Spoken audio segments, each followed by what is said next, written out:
fait, le programme a été basé sur 5 axes ou 5 champs de compétences qui sont liés au design, bien entendu. On a aussi beaucoup de cours qui sont associés à la gestion de projet et aussi à un axe important qui est l'entrepreneuriat. Donc, on veut aussi que nos étudiants comprennent très bien que le développement d'un produit, ça se situe dans une initiative entrepreneuriale. L'intégration de l'ensemble des connaissances se fait vraiment autour de l'atelier qui est vraiment le corps central du programme. C'est une journée et demie par semaine où les étudiants sont confrontés à la pratique du design par le projet. Et nous, la particularité dans le programme, c'est qu'on a vraiment insisté pour avoir un local où la majorité des cours se donnent tous dans ce même local-là, qui est le local d'atelier. Même les cours plus théoriques se donnent aussi à l'intérieur de cet atelier-là. Et ça crée vraiment un esprit de cohorte aussi qui est assez intéressant, c'est-à-dire que les étudiants, c'est pratiquement leur deuxième lieu de vie, c'est-à-dire que c'est vraiment le lieu où ils vont travailler, ils vont réfléchir, ils vont avoir du plaisir, ils vont s'approprier le lieu. Dans ce premier cours d'atelier de base, il y a 3 projets. On peut dire en fait 3 projets qui sont faits en 4 modules.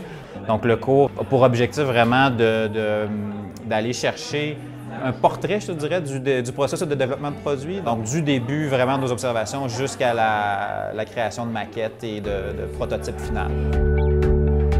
En fait, c'est un projet de boîte aux lettres qu'on doit faire. La problématique étant que Post Canada va bientôt arrêter de faire de la livraison à domicile pour le courrier. Donc, les seules choses qui vont être livrées à domicile vont être les commandes par Internet, les colis qu'on reçoit à la maison. Fait qu'il faut faire une boîte aux lettres qui est adaptée à ça. Regardez comment le monde interagisse avec la boîte aux lettres, quand ils interagissent, qu'est-ce qui se passe, qu'est-ce qu'ils reçoivent, la boîte aux lettres est où, les types de boîtes aux lettres, les types d'architecture de maison, comment l'usager intervient avec.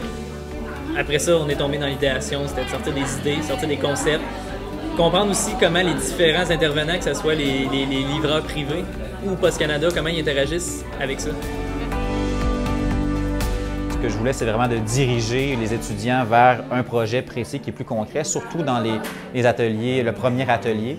Par la suite, on a beaucoup d'accompagnement au niveau de l'idéation. Fait qu'on passe vraiment là, dans qu'est-ce que c'est que la conception de produits. Donc, d'élargir aussi nos champs de pensée, si on peut dire, au niveau de la création.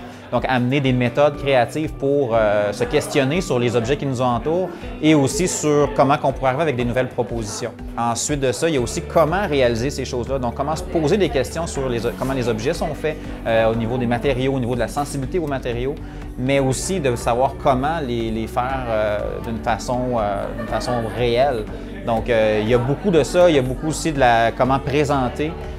Puis je pense que c'est très formateur parce qu'il y a beaucoup de choses qui arrivent en même temps dans un atelier pratique. Puis au niveau de la gestion de classe, je pense que c'est intéressant parce que moi, mon apport est très ponctuel à chaque équipe, mais je suis toujours là. Donc, ce qui est intéressant, c'est qu'il y a une dynamique d'équipe entre les groupes aussi. Et le fait de pouvoir travailler d'un individu à un individu, ou un rapport d'un individu à un petit groupe, je pense que le lien est d'autant plus renforcé. Donc, on est capable, moi j'apprends beaucoup des étudiants, puis eux apprennent aussi beaucoup de mon expérience. Donc, j'essaie de les guider dans cette voie-là. Justement, le fait de travailler des objets qui sont plus anodins, qui sont plus courants, qu'on vient même à oublier dans la vie de tous les jours, ça nous rappelle que le processus de création derrière chaque objet est important. Des projets comme ça, je pense que c'est vraiment le meilleur moyen de voir c'est quoi le travail d'un designer de produits. On se met un peu en danger aussi parce qu'on va présenter des idées. Les étudiants sont obligés de présenter à toute la classe. C'est souvent sous forme de jury.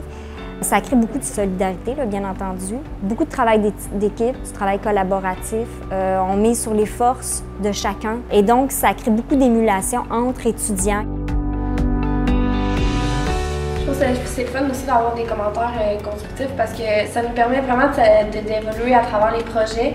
Ça nous permet aussi de mettre en mots ce qu'on a fait, dans le fond, d'exprimer un peu notre cheminement, de prendre du recul. Ce qui est quand même bien. Ça l'achève le processus. Ça clôt.